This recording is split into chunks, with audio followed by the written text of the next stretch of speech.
Hello everyone, আসসালামু আলাইকুম। আপনারা সবাই কেমন আছেন? আশা করি ভালো আছেন। আলহামদুলিল্লাহ, আমি আপনাদের বোন ভালো আছি। আজকে অনেক দিন পর আপনাদের মাঝে আমি একটা রান্নাবান্নার ভিডিও নিয়ে হাজির হলাম।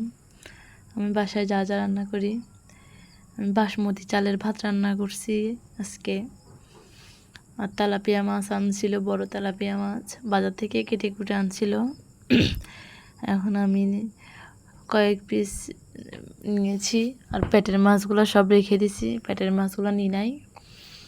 এখন আমি মাছগুলোকে লবণ হলুদ মরিচ দিয়ে মাখিয়ে ভালো করে কতক্ষণ রেখে দিব। পরে আমি মাছগুলোকে ভেজে নিব আস্তে আস্তে। মাছগুলো ভেজে তারপর রান্না করব। আজকে চিন্তা করতেছি একটু বিয়ে বাড়ির স্টাইলে রান্না করব। রান্নাটা একটু অন্যভাবে রান্না করব আজকে। দেখেন আপনারা পুরো ভিডিওটা, সম্পূর্ণ ভিডিওটা দেখেন।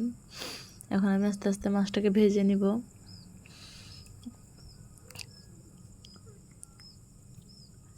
এতদিন অসুস্থতার কারণে আমি আপনাদের মাঝে ভিডিও নিয়ে হাজির হতে পারি নাই। এই যে কাঁচামরিচ টমেটো দিয়ে রান্না করব। কাঁচামরিচ টমেটো পেঁয়াজ সব কিছু আমি কেটে কুটে নিছি।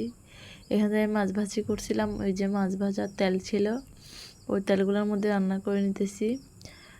সামান্য একটু তেল দেওয়া লাগছিল। এই যে এখন আমি টমেটো কাঁচামরিচ পেঁয়াজ এগুলো সবগুলোকে আমি ভালো করে তেলে ভেজে নিচ্ছি।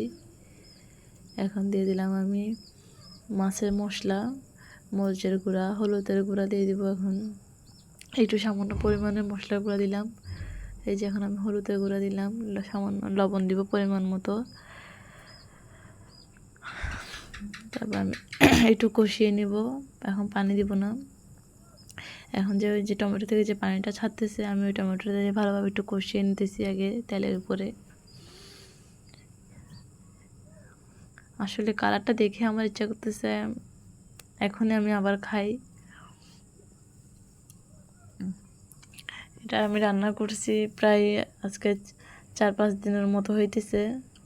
আজকে 4-5 দিন পর আমি আপনাদের মাঝে ভিডিওটা নিয়ে হাজির হইতেছি। আমি এখন এটা ভিডিওটা যে আমি এডিটিং করতেছি, এখনই আমার ইচ্ছা করতেছে আমি বসে বসে আবার ভাত খাই। এই যে এখন আমার মাছটা হয়ে গেছে, বেশিক্ষণ লাগবে না। এখন আমি একটু ফুটিয়ে নিচ্ছি সামান্য, নামিয়ে নিব। যেহেতু মাছটাও ভাজা আর মশলাটা ভালোভাবে আমি আগে তেলে কষিয়ে নিয়েছিলাম। এই যে এখন আমার রান্নার পরে লুক। এখন রান্না করবো মাছের মাথাটাকে আমি, আমার হাজব্যান্ড বলছে বেশি করে টমেটো দিয়ে নলা কাজের ঝোল যেভাবে রান্না করে এভাবে রান্না করতে। আমি অনেক চেষ্টা করছি ভাই, মাথা এগুলোকে আমি সবগুলো কেটে আনছে না, এগুলো আমি বাসায় আবার বিম্বার জালি দিয়ে অনেক ডলে ডলে ইয়া করছি, আমি পারতেছি না। আর আমার হাতের অবস্থা খারাপ হয়ে গেছিলো পুরা। এখন আমি এই যে এখন আমি মাছের মাথাটা রান্না করার জন্য চুলায় এখন আমি হাঁড়ি দিয়ে যে তেল দিয়ে পেঁয়াজটা লাল লাল করে নিলাম। এবার দিয়ে দিলাম টমেটো কাঁচামরিচ, এবার দিয়ে দিলাম একটু হলুদের গুঁড়া মরিচের গুঁড়া, তারপর দিয়ে দিলাম প্যাকেট মশলাটা, মাছের মশলাটা, একটু সামান্য পরিমাণ মশলার গুঁড়া দিলাম, সব পরিমাণ মতো লবণ। এটাকে এখন আমি একটু ভালোভাবে কষিয়ে নিব। আসলে দুইটা রান্নাই দুর্দান্ত হয়েছিল ভাই। মানে কী বলবো আপনাদেরকে, পুরাই না অন্যরকম ইচ্ছা লাগতেছে যে আমি বিয়ে বাড়িতে বসে ভাত খাইতেছি, মানে অন্যরকম একটা স্বাদ। কী বলবো, বোঝাবো আপনাদেরকে।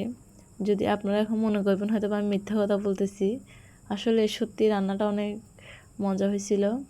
এই যেখানে মাছের মাথাটা ভেঙে দিতেছি, এখানে যতটুকু পারতেছি, পুরোটা ভাঙতে পারতেছি না, যেহেতু এটা 1-1.5 কেজিওয়ালা একটা মাছ। মাছের মাথাটা অনেক শক্ত। একটু পাতলা করতে চাইছিলাম, ঝোলটা তেমন পাতলা হয় নাই, কিন্তু মনে হইতেছে অনেক পাতলা হয়েছে, কিন্তু পাতলা হয় নাই। আসলে আমি শুধু ওই ঝোলটা দিয়ে অনেক ভাত খাইছি। এখন আমি ভাত বেড়ে নিতেছি। এখন আমাদের ভাত খাওয়ার পালা দুপুরে। আমি আগে আমার হাজব্যান্ডকে দিতেছি, এবার তুমি খেয়ে দেখো আগে কেমন হয়েছে, পরে আমি খাবো। তোমার মনের মতো হয়েছে নাকি দেখো। আপনারা সবাই আমার চ্যানেলটি সাবস্ক্রাইব করবেন, লাইক কমেন্ট শেয়ার করবেন, বেশি বেশি করে সবাই আমার পাশে থাকবেন, আমার চ্যানেল ফলো করবেন, আমার চ্যানেলটি সাবস্ক্রাইব করে দিবেন। এই যে দেখেন আমার থালা। আসসালামু আলাইকুম, সবাই ভালো থাকবেন।